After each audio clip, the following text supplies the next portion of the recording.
guys, this is Shagun. Welcome to the Skytrapper, a new education learning platform. तो आज हम continue करेंगे chapter 1 का पार्ट 3।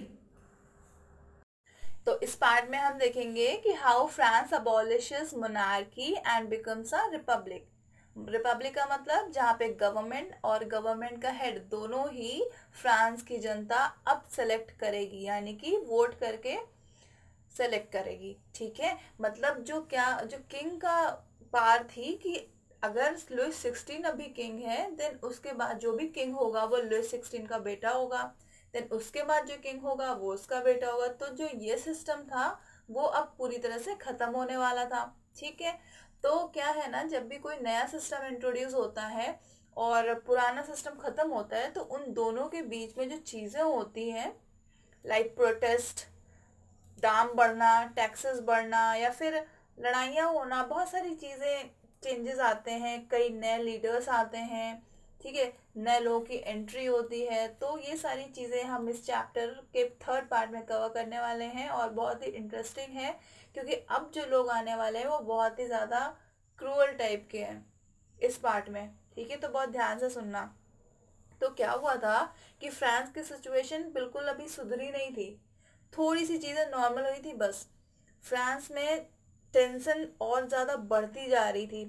क्या था ना कि जो लुइस राजा था उसने कॉन्स्टिट्यूशन तो एक्सेप्ट कर लिया था, लेकिन अभी भी वो शांत नहीं था, उसके मन में ना खलबली मच रही थी।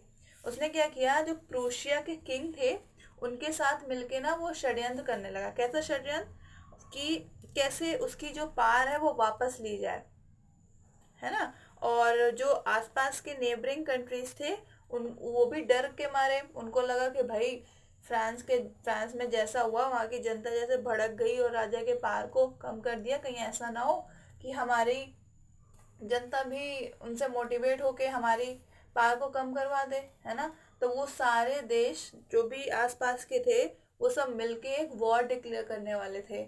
लेकिन जब नेशनल असेंबली के लोगों को पता चला, उन्होंने कहा भाई हम तुमसे ज़्यादा तेज है ना, हमारी खुफिया एजेंसी तुमसे ज़्यादा तेज है, तुम ये करो, इससे पहले हम ही वॉर डिक्लेयर कर देते हैं।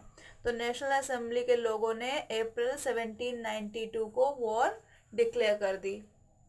किसके अगेंस्ट डिक्लेयर कर दी? प्रूशिया और ऑस्ट्रिया। तो ऑस्ट्रिया से कुछ याद आया? लुइस की वाइफ मैरी वो ऑस्ट्रिया से थी। अब ऑस्ट्रिया क्यों इन्वॉल्व है? अब ऑस्ट्रिया भी कहीं ना कहीं राजा का साथ दे रहा होगा ना, ये सारी खुफिया मीटिंग्स में जो षड्यंत्र राजा रच रहा था। तो जब वॉर डिक्लेयर हो गई, हजारों की संख्या में लोग आर्मी को ज्वाइन करने लगे। मतलब सबके अंदर एक देशभक्ति की भावना उमड़ आई, देश की बात आ गई। उन लोगों का ये कहना था कि अब जो ये लड़ाई लड़ने जा रहे हैं वो लोग, ये उन सभी राजाओं और अरिस्टोक्रेट्स के बीच में है। अरिस्टोक्रेट्स क्या होते हैं? The people belong to highest class, highest social class and also have special titles. ऐसे लोग जो हाई क्लास को बिलोंग करते हैं और उनका एक कुछ स्पेशल टाइटल हो। ठीक है, वो ये कह रहे थे उनका जो वॉर है, जो लड़ाई है, वो किसी एक राजा के खिलाफ नहीं है, बल्कि हर उस राजा के खिलाफ है जो अपने देश के साथ धोखाधड़ी करता हो, है ना, अपने देश के सिटीजन्स को चीट करता हो।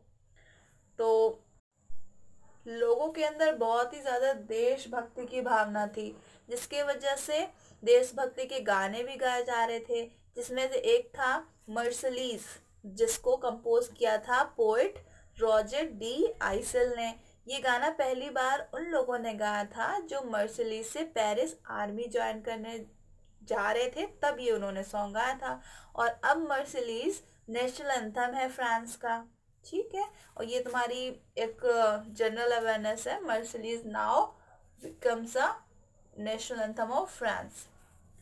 तो अब वॉर हो रहे थे जिनकी वजह से इकोनॉमी पे तो असर पड़ना ही था, लोग फिर से आर्थिक समस्याओं से जूझने लगे, है ना।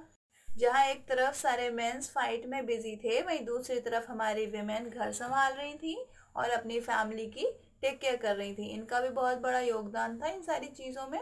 इसको हम नेक्स्ट पार्ट में बहुत अच्छे से कवर करने वाले हैं। तो क्या था ना कि उस टाइम नेशनल असेंबली के मेंबर्स जो भी बनते थे वो सिर्फ बड़े लोगों को ही बनना अलाउड था।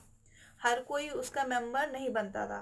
देखो, कोई भी नया सिस्टम बनता है ना तो उसके ड्रॉबैक्स होते ही हैं। जब नेशनल असेंबली बनी थी तब राजा की पावर तो कम हो गई थी और उसके और टैक्सेस भी रिमूव हो गए थे, लेकिन कुछ ड्रॉबैक्स तो आने ही थे। तो वो यही थे कि सिर्फ बड़े लोग ही मेंबर बन पाते थे और वुमेन्स को भी अलाउ नहीं था। लेकिन अब ट्रेंड में चेंज आता है और मिडिल क्लास में भी पॉलिटिक्स में आने की जो इंटरेस्ट था वो भी बढ़ जाता है, जिसकी वजह से छोटी छोटी पार्टीज बनने लगती हैं फ्रांस में, जिसमें जो सबसे ज़्यादा पॉपुलर पार्टी होती है वो होती है जैकोबिन क्लब। अब ये इस क्लब से ये मत समझ लेना जो पार्टी वार्टी करते हो, ये वो वाला क्लब नहीं है, ये एक पॉलिटिकल क्लब था। जैकोबिन क्लब में छोटे लोग यानी छोटे दुकानदार, मजदूर, लेबर, मतलब सर्वेंट, है ना, जो छोटे छोटे लोग थे वो सब थे इस जैकोबिन क्लब में, जिनका लीडर था मैक्सिमिलियन। ये बड़ा खतरनाक इंसान था, इसके बारे में देखेंगे अभी आगे। विमेन्स भी काफी एक्टिव हो चुकी थी अपने क्लब्स बनाने में। हैशटैग नारी शक्ति, एक तरफ ये ग्रुपिंग हो रही थी और दूसरी तरफ जैकोबिन के जो मेंबर्स थे वो अपनी ड्रेस डिजाइन में लगे हुए थे। उनको लग रहा था भाई थोड़ा भौकाल तो अपना होना चाहिए ना, इसलिए क्या किया, मेंस ने फुल स्लीव्स मतलब लॉन्ग स्ट्रिप्स वाले ट्राउजर पहनना शुरू कर दिया, जैसे कि जो डॉक वर्कर्स पहनते हैं। डॉक वर्कर्स कौन होते हैं? जो शिप में सामान को सामान को लोड करने में या फिर शिप का सामान निकालने में जो काम करते हैं वो होते हैं डॉक वर्कर्स। तो उनकी ये ड्रेस बहुत मतलब फैशनेबल सोसाइटी यानी कि स्पेशली नॉबल्स इन लोगों से थोड़ी अलग थी, जो नी ब्रीचेस पहनते थे। लाइक उनका जो अपर होता था वो नीज तक होता था, जैसे हमारे यहाँ राजा लोग पहनते हैं, जिसकी वजह से जैकोबिन मेंबर को सैन क्लोट्स, अजीब सा है ये, सैन क्लोट्स के नाम से भी जाना जाता था, लिटरली जिसका मीनिंग होता था दोज विदाउट नी ब्रीचेस, मतलब ऐसे लोग जो नी के ऊपर तक का जो ट्राउजर है वो पहनते हो। और ये लोग रेड कैप भी पहनते थे जो कि उनकी लिबर्टी का सिंबल थी। तो अब बात करते हैं 1792 के समर की, जिस वक्त खाने के दाम बहुत ही ज़्यादा बढ़ रहे थे, लोग अब बहुत ही ज़्यादा परेशान और होने लगे थे। लोगों का गुस्सा लुइस के अगेंस्ट बहुत ही ज़्यादा बढ़ गया था। उन्होंने अब सोच लिया था कि अब हमें कोई पॉलिसी नहीं चाहिए, कुछ नहीं चाहिए, अब इस राजा का दी एंड करो, कुछ भी करो, हटाओ इसको यहाँ से। जब फाइनली सब प्लान कर लिया देन 10 अगस्त 1792 कर दिया अटैक। इस बार निशाने में था पैलेस ऑफ टुलरीज। सबसे पहले तो ये लोग राजा के जो गार्ड्स थे उनको उड़ाए, मतलब मार दिए। उसके बाद लुइस 16 को बंदी बना लिया, है ना, और जब ये बंदी बना लिया इनको जेल में डाल दिया। जेल में डाल दिया उसके बाद अब राजा तो जेल में था, फिर से इलेक्शन हुए तो इस बार फिर से वोटिंग सिस्टम बदल गया, है ना। पिछली बार वोटिंग सिस्टम बदला था जब एक्टिव पैसे वाला चक्कर चल रहा था, और अब फिर से इलेक्शंस हुए, अब फिर से वोटिंग सिस्टम बदला। यहाँ पर अब वोट सिस्टम में क्या कर दिया कि 21 साल की एज के सभी मैन, विमेन, चिल्ड्रन सब वोट कर सकते हैं, बस चाहे वो गरीब फैमिली से हो या फिर अमीर हो, इससे फर्क नहीं पड़ता, बस 21 एज होनी चाहिए उनकी, उससे नीचे नहीं। तो वोट किए सब लोग। फिर जो नई असेंबली चुनी गई जिसका नाम था कन्वेंशन, तो मोनार्की का दी एंड हो गया और फ्रांस को रिपब्लिक डिक्लेयर कर दिया गया। कौन सी डेट थी वो? 21 सितंबर 1792। Now there is no hereditary monarchy. Hereditary बताया था, मतलब राजा का बेटा राजा देन उसका बेटा राजा, तो वो सिस्टम का एंड हो चुका था। अभी एक इंसान का एंड होना बाकी था। अभी सिर्फ इलेक्शन हुआ था और नई असेंबली बनी थी, है ना, लेकिन अभी एक चीज बाकी थी। कौन? वो राजा, उसका भी दी एंड हो गया। कब? 21 जनवरी 1793। निपटा दिए उसको भी, मार दिया उसको। मार क्या दिया, जेल में था, परमिशन मिल गई, फांसी फांसी पे चढ़ा दिया उसको। कहाँ पे चढ़ाया? पैलेस डी लॉ कॉनकॉर्ड, ये जगह थी जहाँ पे पब्लिकली लुइस 16 को मारा गया। उसके जाने के बाद मैरी एंटोनियट क्या करती भाई, जिंदा रह के अपने पति का गलत काम में साथ दे रही थी, तो उसको भी टपका दिए, मतलब मार दिए। उस एक साल मतलब 1793 से 94 का जो टाइम था उसको रेन ऑफ टेरर कहा गया था, आतंक का समय। बदला लेने में बिजी था पूरी तरह से। उसकी गंदी गंदी पॉलिसीज, जिसमें से पहली थी, उसने क्या किया, उसकी गवर्नमेंट ने सैलरी और चीज़ों के प्राइजेस पे मैक्सिमम लिमिट कर दी, कि सैलरी मैक्सिमम कर दी कि इससे ज़्यादा बढ़ नहीं सकती, चीज़ों के प्राइस को मैक्सिमम कर दिया। सेकेंड कंडीशन थी उनकी, मीट और ब्रेड को लिमिटेड कर दिया, भाई इससे ज़्यादा तुम नहीं खरीद सकते, ठीक। तीसरी कंडीशन, किसान अपनी फसल को एक फिक्स रेट पे ही सेल कर सकता है, इससे कम नहीं कर सकता, ना इससे ज़्यादा नहीं कर सकता। चौथी कंडीशन, वाइट ब्रेड बंद कर दी, जिसकी जगह इक्वालिटी ब्रेड, मतलब जो पाव टाइप्स होती है तो सबको वही खानी पड़ेगी। उसके बाद फिफ्थ कंडीशन थी, चर्चेस को बंद करवा के सब ऑफिसेस खुलवा दिए वहाँ पे। नेक्स्ट कंडीशन थी कि जो फ्रेंच मैन और वुमेन जिनको सर और मैडम कहा जाता था, उसने वो भी प्रथा खत्म कर दी, उनको सिर्फ अब सिटीजन कहा जाएगा, सर मैडम अब ये सब नहीं चलेगा। तो जो उसके सपोर्टर्स थे वो कहते थे भाई तुम क्या कर रहे हो, अगर ऐसे करोगे ना तो तुम टिक नहीं पाओगे ज़्यादा दिन तक। लेकिन वो सुन ही नहीं रहा था, वो बिजी था, अपने में ही मस्त था, उसे कोई फर्क ही नहीं पड़ रहा था भाई तुम क्या कह रहे हो क्या नहीं। तो फिर क्या वही हुआ, कोर्ट ने उसे फाइनली गिल्टी प्रूफ कर दिया और उसको सजा दे दी, जुलाई 1794।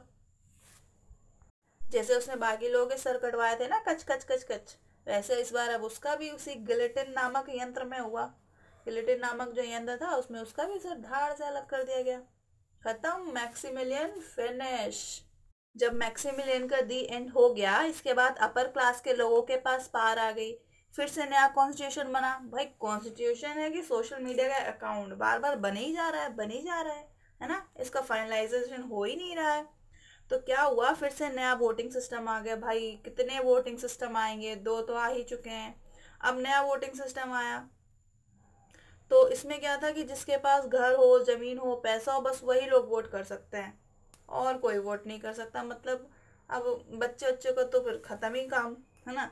तो इन लोगों ने वोट किए और वोट करने के बाद दो लेजिस्लेटिव काउंसिल्स को चुना।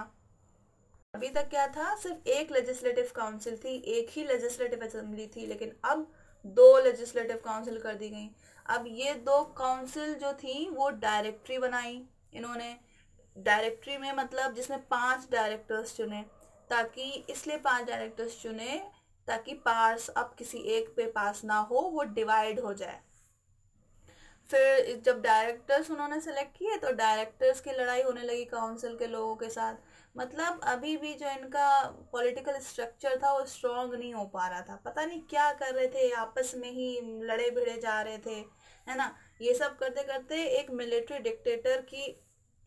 डिक्टेटर था जिसको पार मिली, जिसका नाम था नेपोलियन बोनापार्ट। जो भी कहो, गवर्नमेंट तो बदल रही थी और साथ में फ्रांस और भी कंट्रीज मोटिवेट कर रही थी फ्रीडम और लिबर्टी के लिए। मतलब कि लड़ाइयाँ हो रही थी, गवर्नमेंट बदल रही थी और लोग मोटिवेट हो रहे थे, मतलब अपनी लिबर्टी के लिए, अपनी फ्रीडम के लिए फाइट करने के लिए मोटिवेट हो रहे थे। अब कब तक ऐसे चलता रहेगा। तो भाई बड़ा खराब सिस्टम था, जो भी कहो। तो ये सब था इस आज की क्लास में। अभी तक हमने 3 बार गवर्नमेंट बदलते देखा है फ्रांस की, और आगे देखेंगे भाई फाइनलाइज होगा कभी कि नहीं होगा। और ये भी देखेंगे कि विमेन्स का क्या रोल था इस लड़ाई में ना, ये भी बहुत इम्पोर्टेंट है कि आखिर हर एक लड़ाई के पीछे कहीं ना कहीं कुछ वुमेन्स का हाथ तो होता ही है। और एग्जाम में क्वेश्चन ज़रूर आएगा कि रोल क्या था विमेन्स का फ्रेंच रिवॉल्यूशन में, है ना। तो देखते हैं फिर नेक्स्ट क्लास में 4th पार्ट के साथ, वेयर विमेन रॉक्स। ठीक है।